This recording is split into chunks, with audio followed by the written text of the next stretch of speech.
Welcome to the Storytime English channel. I promise you'll find content that's fun, useful, and totally worth your time. Hit that subscribe button and turn on notifications bell so you never miss a video. The Child Who Never Lost Hope. Chapter 1: A Small Village, a Big Dream. High on a distant hillside, surrounded by rolling green hills and misty valleys, lay a tiny village. Wooden houses, some leaning on each other for support, dotted the landscape.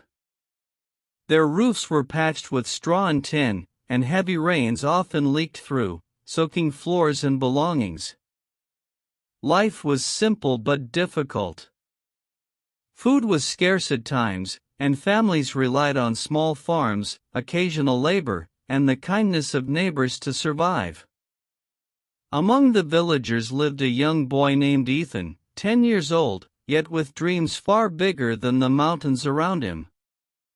Unlike other children who played with sticks and stones, Ethan spent his evenings under the flickering light of a small lantern, reading a tattered book he had discovered in a dusty corner of the village. His mother often reminded him, "Ethan, I see a spark in your eyes. Never let your dreams fade away." Those words stayed with him, a guiding light during long nights. He imagined a future where his village thrived, a place full of laughter, learning, and opportunity. He pictured schools filled with books, children reading joyfully, elders sharing wisdom, and neighbors helping each other. Each morning, before the sun had fully risen, Ethan helped his mother fetch water from the distant well. He carried heavy buckets, feeling the strain in his small arms, yet his mind raced with ideas: how to improve the village school, gather more books, and help friends learn. He often paused on the muddy path, imagining a library, classrooms, and gardens where children could read and play. Despite the poverty, the muddy paths, and the leaky roofs, Ethan's spirit shone brightly. His dreams were not just fantasies, they were promises he made to himself. On weekends, Ethan wandered through the hills, watching the sunrise paint the valleys in gold and pink. He imagined a day when children from the village could see beyond the hills, explore the world, and bring knowledge back home. Each bird in the sky, each rustle in the grass, felt like a messenger reminding him to keep going. At home, his father worked tirelessly in the fields, his hands rough and blistered. "Ethan," he said one evening, wiping sweat from his brow, "never forget that even when life is hard, determination is stronger than fear." Ethan nodded, holding those words close. He knew that determination was the first step toward hope, and hope was the first step toward change. He spent hours wandering along the river that ran past the village, imagining boats filled with books floating downstream to other villages. He sketched maps of imaginary schools in the dirt and drew plans for gardens and playgrounds. Each detail became part of his vision. As the nights grew colder, Ethan would huddle under his blanket, reading by the faint lantern light. He imagined the faces of children in other villages, dreaming too, perhaps with fewer opportunities. He promised himself that he would make sure no child in his village would ever lack a chance to learn and grow. Even on the hardest days, when rain soaked through the roof or food was scarce, Ethan never let the spark in his heart die. He drew pictures of schools, libraries, and gardens in the dirt with sticks. He wrote stories in the margins of old notebooks, pretending to teach children who were not yet born. Through every challenge, one thought remained constant: no matter what happens, I will never give up. My village can shine, and I will help it do so. By the end of this chapter, Ethan had already started small acts of change, helping neighbors, sharing knowledge with younger children, and collecting old books. Though he was small, his dreams were vast, and his courage began to ripple through the village in ways that would soon be felt by all. Chapter 2: Trials and Tears. School in the village was nothing like the schools Ethan had read about in books. The building was old, with cracks in the walls and a leaking roof.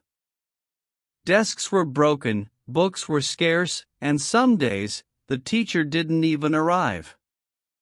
Ethan often sat with his friend Adam, trying to read under the dripping ceiling. "Ethan, your dreams are huge," Adam said one day, "but how can kids from a tiny village like ours ever change the world?" "If we believe in our dreams and work hard," Ethan replied, "anything is possible." Adam shook his head. "I don't know, our families are poor, and the school doesn't even have enough supplies. Sometimes I think it's impossible." Ethan felt a pang of sadness, but the spark in his eyes did not fade. That night, under his flickering lantern, he made a silent promise. "No matter what, I will never give up on my dreams." Days turned into weeks, and Ethan faced challenges at every turn. The rain washed away parts of the schoolyard, a neighboring farmer lost his crop, and sometimes he came home to find his family struggling to find enough food for the day. Yet, each obstacle strengthened his determination. He would sit by the window, watching the villagers work, thinking about ways to help. He imagined building a small library, organizing lessons for the younger children, and sharing every bit of knowledge he could gather. Even when the world seemed against him, Ethan held on to hope. Sometimes, other children laughed at him. "Why do you bother reading all the time?" they would ask. "Books don't grow food or fix roofs." Ethan smiled. "One day, books will give us the tools to change everything," he replied. He also began teaching Adam and a few other curious children what he learned from the tattered books. Together, they discovered stories of courage, history, and faraway lands. Slowly, even those who doubted him began to admire his persistence. Ethan started keeping a small notebook where he recorded everything he learned and observed. He drew maps of the village, wrote down new words, and even planned small projects like planting flowers along the paths to make the village more beautiful. Chapter 3: A Ray of Light. Months later, good news arrived. Philanthropists were visiting the village to build a new library. Ethan could hardly contain his excitement. For days, he helped organize old books, clean the spaces, and assist the workers in every way possible. "Miss Clara, I will make sure every book is in its place." "I'll come back tomorrow and help with cleaning too," Ethan said eagerly. "Ethan, your effort makes me believe this library will succeed," Miss Clara said warmly. When the library finally opened, Ethan's world expanded. He had access to countless books, learning new ideas, discovering worlds he had only imagined. Each page he turned fueled his ambition, each story taught him lessons in courage, kindness, and perseverance. Books can truly make dreams come alive, he thought. The library became a beacon of hope not only for Ethan but for the entire village. Children gathered every day, eager to read, discuss, and learn. Ethan guided them, sharing the knowledge he gained, proving that even a small boy could lead and inspire others. He organized reading circles, storytelling sessions, and small debates. These activities brought laughter and curiosity, and soon, the village began to feel alive in a new way. Even adults started visiting the library, learning alongside the children. Chapter 4: Storms and Struggles. Yet life continued to test Ethan's resolve. One season, a fierce storm swept through the village. Homes were damaged, crops destroyed, and families struggled to find enough food and water. Ethan's family was among those affected. "Ethan, life is so hard. Sometimes I fear your dreams are too big for us," his mother said softly. "Mom, I won't let my dreams fade. These challenges only make me want to work harder." "I will keep hope alive, no matter what," Ethan replied.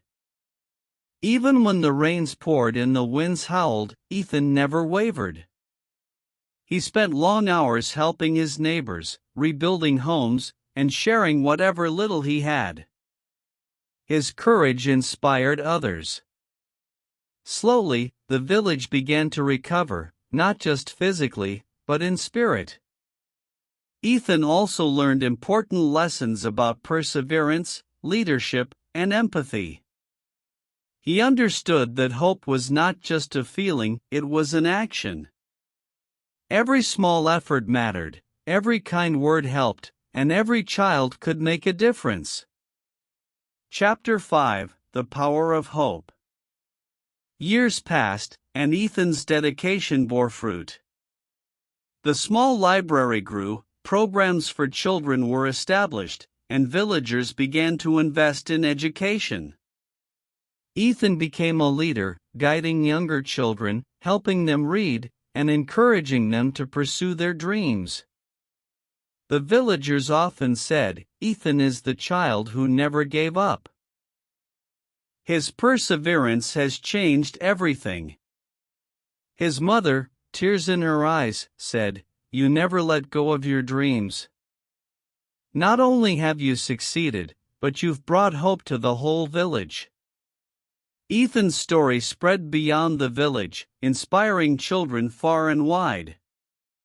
His life showed that challenges are not barriers, they are opportunities to grow, to learn, and to strengthen one's resolve. Life is always full of difficulties, but those who never lose hope can overcome them. The child who never lost hope reminds us that even a small child with a big dream can light up the world, not just for themselves, but for everyone around them. Ethan's courage, persistence, and unwavering hope are a shining example. Never give up, no matter how hard life gets.